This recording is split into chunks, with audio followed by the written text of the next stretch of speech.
Saudara yang dikasih oleh Tuhan Yesus, kita bersyukur buat hari ini karena kita boleh memasuki hari yang baru. Tentu saja dengan berkat-berkat yang baru yang sudah Tuhan sediakan bagi kita masing-masing. Nah, pada saat ini kita akan bersama kembali menerima berkat Tuhan ya, dengan kita akan merenungkan kebenaran firman-Nya.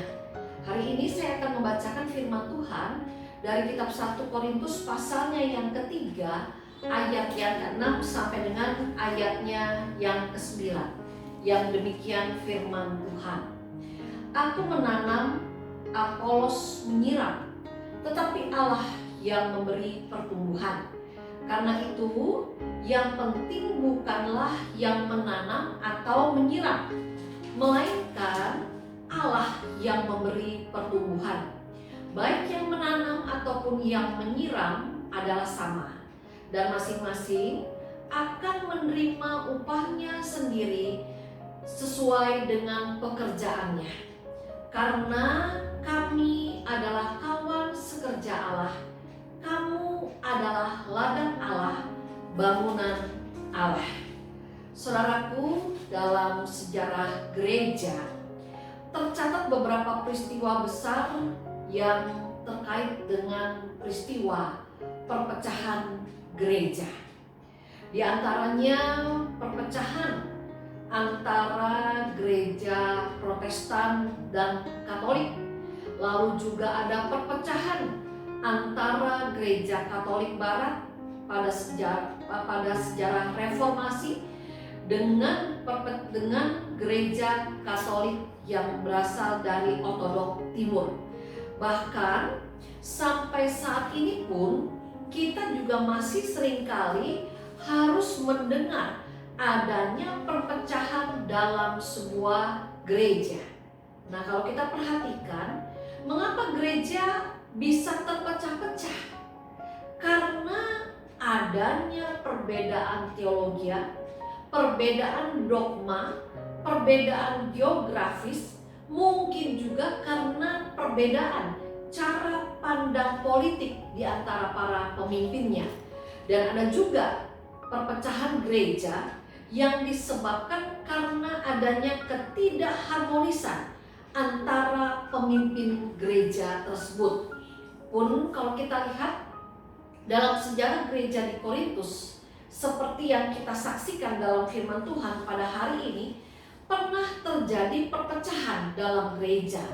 Yang satu mengatakan dari golongan Paulus, yang lainnya mengatakan dari golongan Apolos, yang lainnya mengatakan dia berasal dari golongan Kefas, dan yang lain menyebut diri berasal dari golongan Kristus. Nah, kalau kita perhatikan, menghadapi situasi yang demikian, Rasul Paulus mengingatkan kepada jemaat di Korintus. Dalam 1 Korintus kita pada saat ini kita bisa melihat bahwa Paulus mengingatkan bahwa yang terpenting dalam kehidupan sebuah gereja adalah kehadiran Tuhan di dalamnya.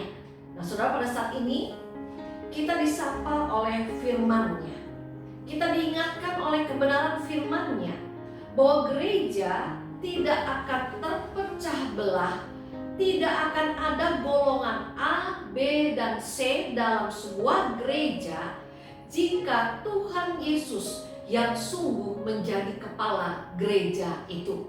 Lalu yang kedua, gereja adalah milik Tuhan, sehingga tidak ada satu orang pun yang boleh menyombongkan diri, yang boleh memegahkan diri, yang boleh menganggap dirinya paling berjasa dalam kehidupan sebuah gereja. Mengapa? Karena gereja adalah milik Tuhan seluruhnya.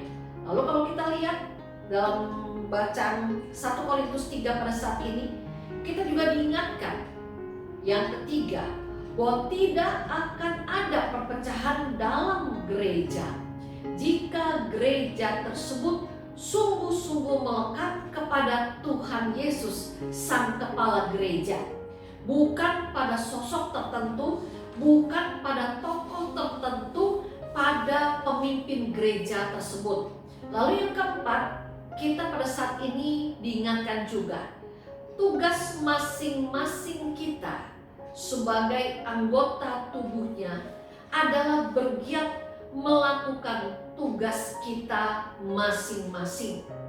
Dengan tetap kita satu dengan yang lain, saling mendukung, saling peduli, saling menghargai, dan kita semua menyerahkan pertumbuhan gereja hanya kepada Tuhan sendiri.